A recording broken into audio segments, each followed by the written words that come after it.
Welcome everybody. We're moving on chapter 7, the second part of chapter 7. We're doing lesson 7. It's called Multiply Monomials and Polynomials, day 1.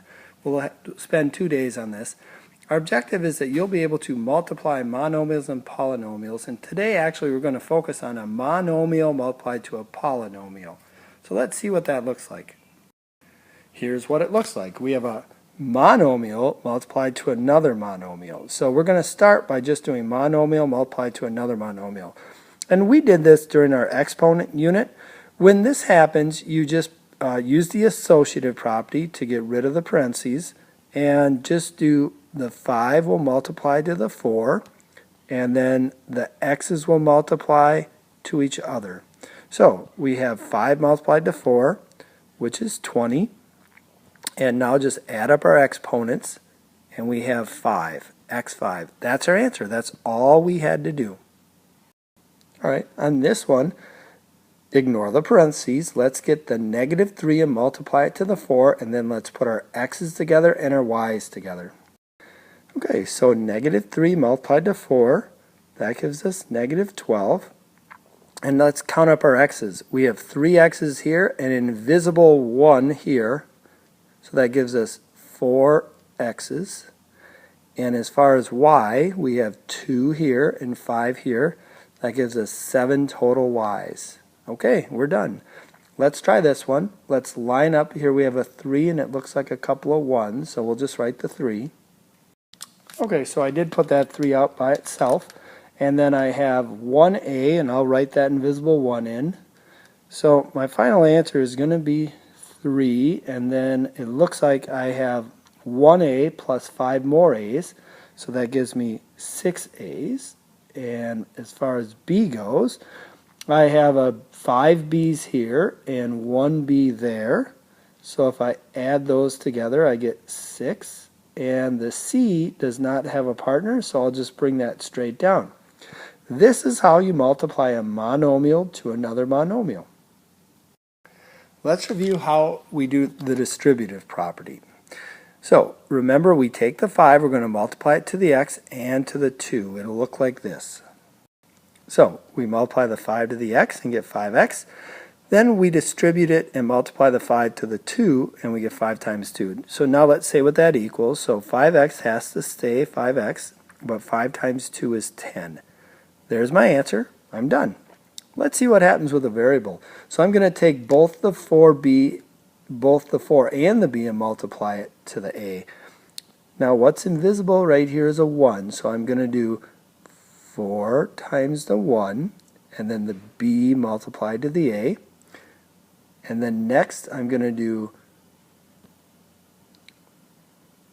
4 multiplied to the 2, which gives me 8, and that's a -8. And the b comes with it. Notice the b comes with it. So let's simplify this. 4 times 1 is 4, so I have 4ba minus 8b. That's it. I cannot minus those because this has an a and this does not have an a. They are not like terms, so I'm done. Okay, so now we're going to take a monomial and multiply it to a polynomial, again doing the distributive property, but this time we might have more than one term. This is a trinomial. So again, it's going to be 5 multiplied to this, 5 multiplied to this, and then 5 multiplied to this. Here's what it looks like. Okay, so what I did was I multiplied the 5 to the 2, x squared, and then I took the 5 and multiplied it to the invisible 1. 1x, and then 5 multiplied to the 4. So now I just need to say what this equals. Here's what it equals. I have a trinomial to the 2nd degree, and it's a 10x squared plus 5x plus 20. Okay, now let's do it here. So here, we're going to multiply all of this here. Okay, so the 2 will multiply the 3, the x will pair up with the other x, and then the y will just sit there. So here, let's see what this looks like. So I showed my work, and so now I have this 2x squared y multiplying the 3x, and the 2x squared y is also multiplying this y, and my minus sign will just stay there. So now I'm going to pair things up here. Okay, I paired the red and the blue ones up, so 2 times 3 is 6, And how many total x's do I have? I have 3 total x's, so that will be exponent 3. And I have 1 y right here. I'll bring the minus sign down, and I'll bring the 2 down and the x squared down. Okay, and now how many total y's do I have? I have 2 y's. Here's my answer. I cannot subtract them because these are not like terms. Well, let's look at this example. We have a negative c and it's going to distribute into this binomial. There is an invisible 1 here and it's actually a negative 1. So let's see what it looks like when we distribute it out to here. Okay, so I took the negative 1c and I'm going to multiply it to 2ab. Now I take this negative 1c, I'm going to multiply it to the right side of the b to the third, because it's important that we recognize that this is a minus sign and this is also, that we have 2 negatives here. I'm going to do keep, change, change. So now let's simplify. Negative 1 multiplied to 2, so I do the negative 1 multiplied to 2 is negative 2. Now I have a c in the AB. Well, the AB and the c can just come right down. That's no problem. Remember, when you multiply, they do not have to be the same variables. Well, now I have a negative 1 multiplied to another negative 1.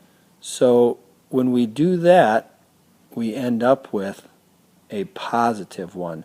So this is positive. I can write the 1 if I want. And next, I have a B3 and a C.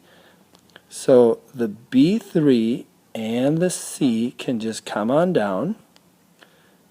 B3 and C. So they'll just come right on down.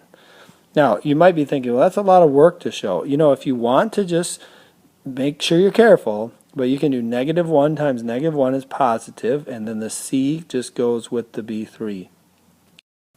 All right, here are the practice problems. Bring any questions you have to class next time we meet, and take care.